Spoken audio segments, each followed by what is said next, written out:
India wants to become upper middle income country, which is fair and actually normal, and India wants to become a high income country.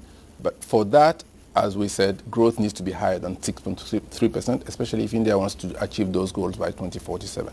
So what can be done better? What can help? I mentioned a few areas.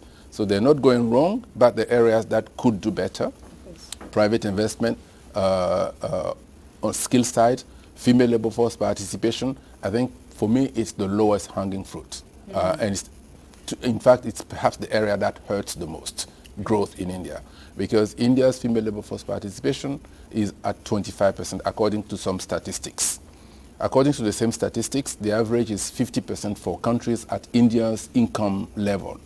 And we estimate that if India's female labor force participation were to grow from where it is today to reach the average for India's comparators, that alone will add 1 percentage point to growth.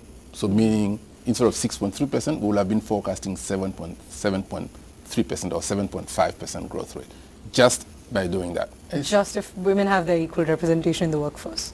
Not even equal representation. A higher representation. Higher representation to match the level that other countries at India's income per capita have. If women were to have equal representation in the workforce, female labor force participation in India will be more than 60%, which is where male labor force participation is today. That will add maybe 2 percentage points to growth. Just by that, but just reaching equality will mean India will reach the 8% growth rate that is needed. There's some risks, there's some safety issues, there's some safety factors which makes women choose not to work. So if those can be addressed, then the supply of labor from women will increase dramatically to reach parity maybe, and then the economy will grow at 8% without additional effort. And of course there will be additional effort too from the private sector, which means the economy might grow even at 9%, who knows?